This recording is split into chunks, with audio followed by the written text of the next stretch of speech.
Praėjusią savaitę buvo tikra emocijų bomba elektroniniam sporte, tad pažiūrėkime, ką praleidote jūs.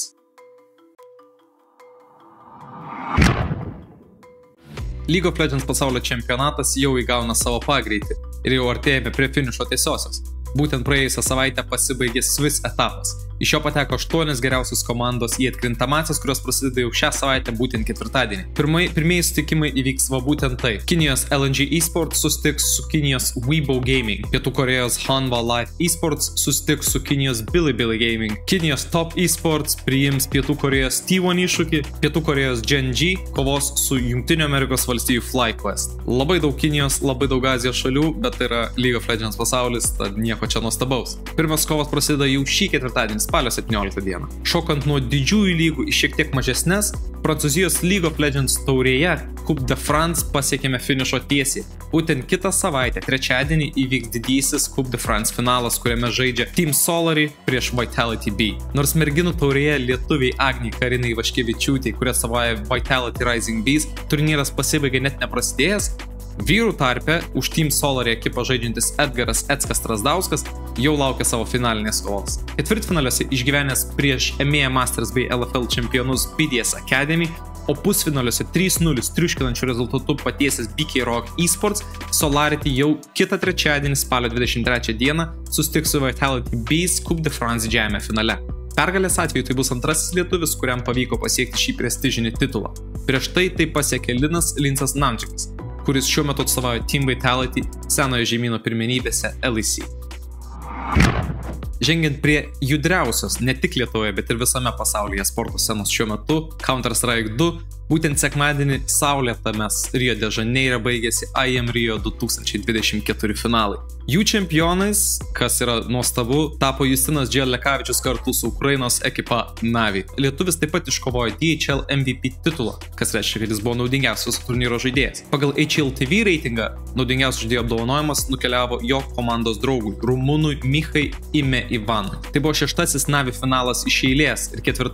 titulas šiemet. Navi anksčiau yra laimėję PGL Major Copenhagen, Esports World Cup ir ESL Pro lygą. Ši pergalė užtikrino Navi ekipai vietą IEM Katovice 2025 turnyre bei $100 000 JAV prizą. Nors pats kelias viso turnyro metu tikrai nebuvo pats lengviausias. Po užtikrinto žaidimo A grupės pradžioje Navi krito prieš Furiją ir atkrintamąsias turėjo eiti per pilną etapą, pradedant nuo ketvirtfinalių ir šokant į didžiosius finalus. Ketvirtfinaliuose įveiktas Virtus Pro nebuvo per daug sudėtingas iššūkis, tačiau Heroic buvo visai kitas riešutėlis. Nusileistas pirmasis žemėlapis, antro žemėlapio pralaimėta visa pirma pusė ir didžiulis deficitas, tačiau to neužteko.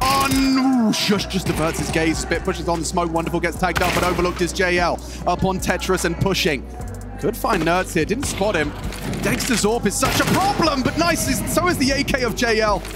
A double kill from him, nade lands square on the jaw of Dexter, and a flash to try and relocate. Well, he's playing a very dangerous game. Ime not anticipating a second, kicks and trades the death of Teslas, and JL's doing it all. Can he come up clutch? This would be monstrous. And JL, only needs the one! A one tap to the Orpa's face and the quad kill comes through! Tai yra visgi komandinis žaidimas ir Navi atsigrebė. Galiausiai 2-1 rezultatu įveikė Heroic ir užtikrinė vietą didžiajame finale, kur susitiko su Mouse ekipa. Finalai įvyko kaip priklauso. Pirmą kartą per nežinau kiek finalų Best of 5 serijoje pirmą žemėlapį laimėjo Navi, pasiėmė ir antrą, tačiau trečiame sugebėjo klupti. Būtent neįveikiamas tapo Mouse tandemas, Torci ir Jimpatas, kurie dominavo visą šį žaidimą. Tiesa, vakaro pažiba tapo 4.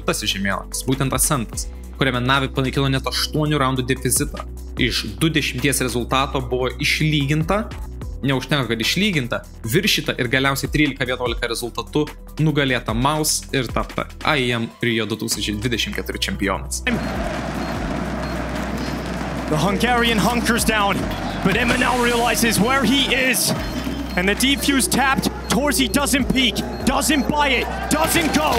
Shots come in, but Emma is the final kill. Navi come back all the way. Kiekvienam komandos žaidėjui tai buvo specifinis ir labai svarbus trofėjus. Komandos kapitono LXB tai buvo pirmoji IEM turnyro pergalė, o jis yra dalyvavęs net 6 finaluose. Kitas dalykas tai yra 3. lietuvio Justino apdovanojimas kaip naudingiausio žaidėjo ir 1. MVP apdovanojimas IMI. Tad kiekvienas turėjo ko pasidžiaugti. Na, šokant į truputį apslobusią šiai metų sceną, tai yra Valorantas. Valoranto pasaulis šiuo metu yra tylus. Pasibaigė pasaulio čempionatas, kur broliai Bu ir Mini buvo antri. Šiuo metu vyksta tarpsezonis, tai yra daug pasiruošimo, daug parodomųjų šou match kovų, didelė žaidėjų migracija. Iki šios dienos lietuviai dar vis tvirtai sėdi savo kėdėse. Senderis dar vis yra Team Vitality sudėtyje, o Team Heretics komandoje toliau žaidžia Mini Bu bei Bu. Tad laukim įspūdingų pirkinių, laukim įdomių pasikeitimų artėjant Valorant sezonui, kuris jau prasidės po naujų metų. Pirmo etapo čempionai ten iškovos vietą žaisti Masters Bangkok turnyre Tailande. Čia buvo esporto topas ir svarbiausias praėjusios savaitės elektroninio sporto akimirkos.